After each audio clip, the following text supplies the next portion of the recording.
Que para muchos es la que se da, ¿verdad? Para la situación de censura concretamente, imagínate a dónde iríamos a parar todos los que de alguna forma Ujú. denunciamos algunos hechos y si recibimos demanda en contrapartida, yo creo que vamos a... Sí, y también por otro lado, Marta, estamos, o de hecho en la mañana trascendió bastante la noticia sobre el caso de esta niña Sí. que recibía aparentemente maltratos de parte de su madrastra, después las informaciones también que hablaban sobre presuntos maltratos por parte de su madre biológica, incluso esta niña ya fue rescatada y de hecho que en los últimos tiempos estamos teniendo varios casos de maltrato infantil y bueno, creo yo es importante profundizar también sobre ese tema. Y bueno, para conversar de hecho también sobre eso, estamos en comunicación con el defensor adjunto, Edgar Ríos, quien ya también, a quien le agradecemos el tiempo, por supuesto, y por el contacto. Doctor, buenas tardes. ¿Qué tal, Lucas? ¿Qué tal, Marta? ¿Cómo están? Un Muy saludo para bien. ustedes y la audiencia. Muy Bien, bien bien, por doctor. acá. Esta mañana incluso estaba, doctor, escuchando un análisis que, bueno, en realidad uno escucha muchos comentarios en este tipo de situaciones y lamentablemente esto también incluso divide a la sociedad en posiciones. Uno dice estaban a favor de la madre, del padre, bueno, ese tipo de situaciones que en realidad no son muy conducentes, pero sí escuchaba un comentario que me llamó bastante la atención, ¿verdad? Que justamente lo hacía el doctor Rolón Luna y que era esta situación. Nos exacerba este tipo de hechos, pero lamentablemente son los más comunes, los que más se reportan a diario. Hay todo un contrasentido moral incluso, doctor.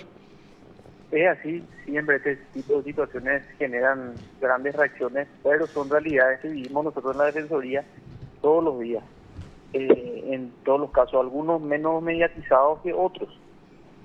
Es una realidad, ¿verdad? Respecto al caso concreto que estaban mencionando, bueno, yo lo que puedo referir es que antes de ayer la Defensoría tomó conocimiento y se presentó también en la Fiscalía ante una denuncia. De hecho, se vio ese video y ya se adoptó una medida eh, respecto a alejar a la niña de la agresora, según el video, ¿verdad? Esto finalmente ya está judicializado, creo que también está judicializado en la Fiscalía.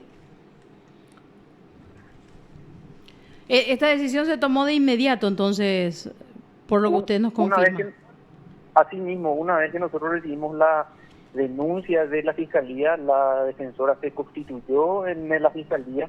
Estuvieron también, según me informó la defensora interviniente, el padre, los abogados, también estuvo la madre. Entonces estuvieron todos en ese momento y una vez analizado los materiales que tenían ahí y hecha una entrevista, se adoptó una medida de urgencia para apartar de ese ámbito.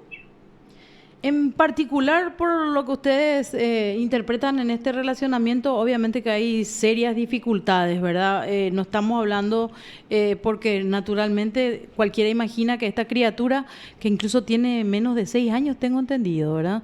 Debería estar con la madre, pero obviamente tiene también un proceso pendiente. Es así, escuché recién que estabas hablando de que hay posiciones divididas, si tiene que estar con la madre, si tiene que estar con el padre. Nosotros como defensoría realmente no miramos si tiene que estar con la mamá o tiene que estar con el papá, sino que qué es lo mejor para el niño.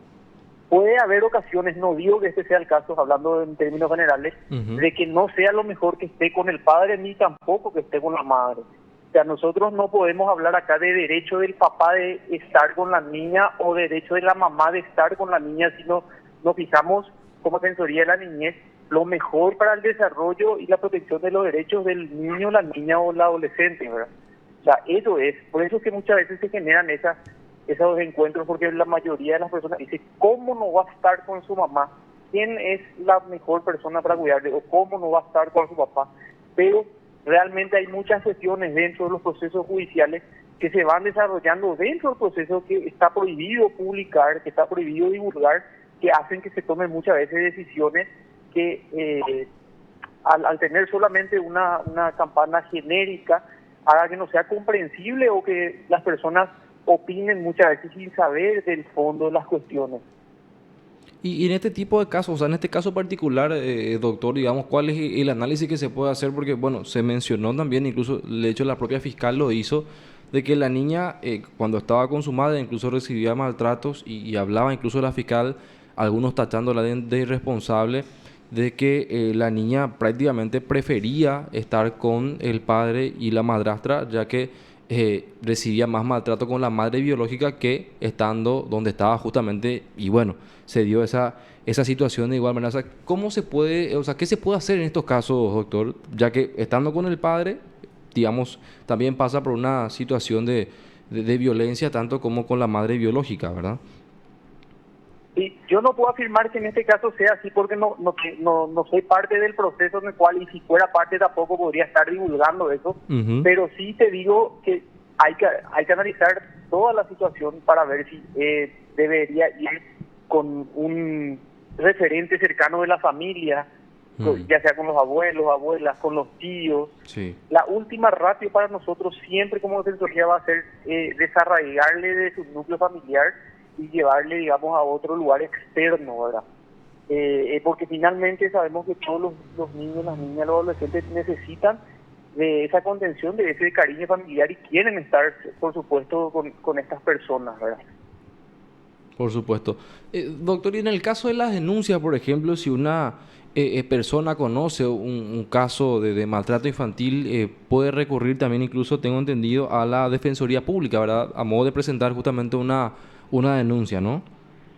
Totalmente puede llamar a nuestra línea directa que es el 133 o a acudir a cualquiera de las defensorías cercanas. Una vez que nosotros recepcionamos la denuncia, lo que tenemos que hacer es lo que hizo justamente esta defensora, de ir hasta el lugar, verificar muchas veces con el equipo técnico, trabajadores sociales, psicólogos, para encarar de la mejor manera y a partir de ahí iniciar un abordaje para ver si es necesario o no una adopción de una medida inmediata, o sea, de manera inmediata sacarle del lugar dañino, o si hay que pedirle al juzgado más estudios, de repente estudios psicológicos y demás, antes de tomar también una determinación que es grave, la de apartarle o de mamá o de papá, ¿verdad? Ujú. Ya, y doctor, ¿cómo actúa, digamos, la defensoría? O sea, ¿qué es lo que puede hacer desde que se presenta la denuncia no mencionada? Se pueden constituir y, bueno, pueden acompañar propiamente todo el proceso, ¿verdad? Me imagino.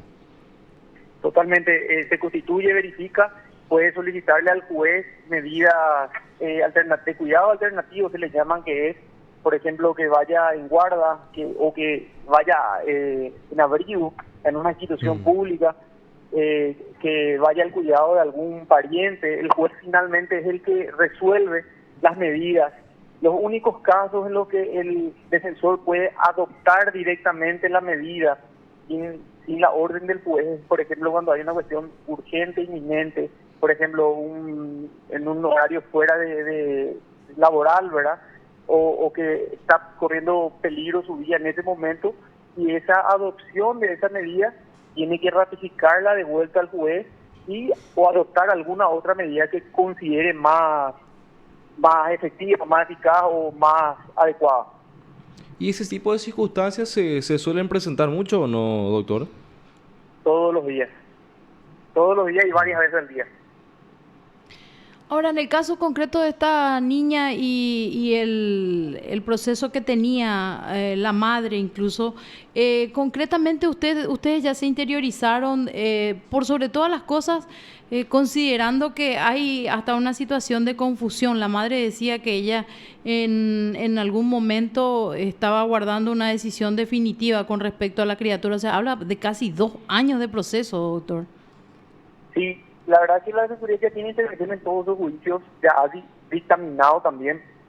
Ya existe en uno de esos casos resolución, incluso se había apelado y estaba pendiente también de la apelación, pero quiero hacer una salvedad. Sí. En esta clase de casos se suelen abrir varias denuncias en paralelo, o sea, Ujú. un niño a veces llega a tener 3 causas, 4 causas, 5 causas, porque primero se denuncia por el maltrato, luego hay una contradenuncia del otro lado, luego hay un régimen de relacionamiento que no se cumple, a veces se abre una vía del desacato. Lastimosamente, Estos son problemas diarios que nosotros vivimos en todos los casos, y este es uno de los casos que tiene varias aristas. Claro, la verdad que en realidad lamentablemente el menor queda en la generalidad de los casos en medio de la confrontación entre los padres. Esa es una verdad también. Así mismo es. En el caso específico, entonces, usted lo que de alguna forma nos confirma es que el procedimiento se realizó en tiempo, incluso el traslado de la niña ya que se encuentra, según se confirma con la abuela, concretamente se realizó de inmediato, o sea, la viralización incluso del video ya fue casi posterior, doctor. De hecho, si se fijan en uno de los posteos de la madre, fue posterior, porque ella misma dice, ahora mi hija ya no está en ese lugar, dice en uno de sus posteos. Y es porque justamente ella realizó la denuncia en la fiscalía, y en ese momento le llamaron a la defensora acudió, y se tomaron las medidas en ese momento, y fue con la abuela materna. Bueno, doctor, ¿y usted no manejan, digamos, algunos datos, algunas cifras aproximadas, al menos de cuántas causas tratan desde la Defensoría por día o por mes? La verdad es que sí tenemos en nuestra oficina de estadística. Ahora no te quiero mentir porque el actualizado no tengo a mano, pero les puedo proveer en su momento si me dan algún número. Sí, doctor. ¿A este número? A este mismo número, doctor. Sin problema. De tal modo, me imagino, para obviamente a reflejar de cómo estamos en cuanto a casos, ¿verdad? Que recibe la Defensoría por día, doctor, porque últimamente a través de los medios de comunicación vemos varios casos por día incluso, y es como que preocupante también, doctor. Es así. Otra cuestión que quiero hacer mención. Sí, doctor. La realidad es que no es buena la viralización de los videos, sobre todo cuando en la imagen están los niños, las niñas, los adolescentes, ni las fotografías, porque eso también está vulnerando un derecho de este niño, esta niña, independientemente que sea mamá, que sea papá, que sea tío, no importa qué tan cercano sea el que lo está haciendo, eso realmente viola el derecho de estos niños que ya están siendo víctimas y son doblemente victimizados en el momento que se les expone al conocimiento público. Entiendo muchas veces que esto se realiza por una también desesperación o por una cuestión de que no se está recibiendo una respuesta inmediata o rápida de la justicia, pero debemos caminar cada vez más allá, que una vez que ya se toman las medidas y que ya se está realmente viendo un proceso, hay que evitar esta masificación de la información o en la que se le expone a los niños, porque le estamos haciendo más daño a los niños, a los niños y a los adolescentes, que ya se quedan con un estigma. Todo el mundo sabe por lo que está pasando, todo el mundo identifica quién es el niño, la niña, el adolescente, y esto va en contra de sus derechos. Y en ese sentido, creo que es bastante claro, doctor, el artículo 29 del Código de la Niñez y la Adolescencia, que habla justamente de la prohibición. O sea, no se puede publicar absolutamente nada que permita identificar al niño, ¿verdad? O al adolescente y incluso al supuesto autor. Es así mismo, ¿verdad? Es así mismo. Y bueno, si ya se realizó, igual sería bueno siempre que todos podamos colaborar en que se siga, que no se siga masificando, sino que se cuiden un poco esos aspectos, sin negar justamente el derecho a la información, pero cuidando un poco la identidad del niño, la niña o el adolescente, o cualquier otra identidad que haga que sea fácilmente descifrable quién es, ¿verdad? En este caso particularmente, doctor, se viralizó bastante el video, pero aparte de eso, una captura en la que se veía la sala donde ocurrió el maltrato, el supuesto maltrato, y esa captura es la que se difundió también. En estos casos, incluso eso se tendría que evitar, ¿verdad? Se tendría que evitar, y bueno, sobre todo se tendría que evitar también incluso muchas veces el nombre de quiénes son los progenitores, porque rápidamente también se ve, ¿verdad? Pero bueno, esto es, quise hacer una acolación nomás, traje esto, porque en términos generales, no hablo solamente en este caso, sino en general para otros casos también solemos tener estos problemas, ¿verdad? Totalmente. Bueno, doctor, gracias por este tiempo, las explicaciones y obviamente que vamos a seguir dándole el acompañamiento correspondiente a este tipo de informaciones que lamentablemente en realidad no nos gustaría compartir, pero ocurren. Es así, le agradezco a ustedes por el espacio y estamos a las órdenes. Muy amable, Gracias, doctor. Hasta luego, gracias. Bueno, Te informó PDS Radio TV Digital. Era don Edgar Ríos, el Sí. defensor adjunto a quien escuchábamos.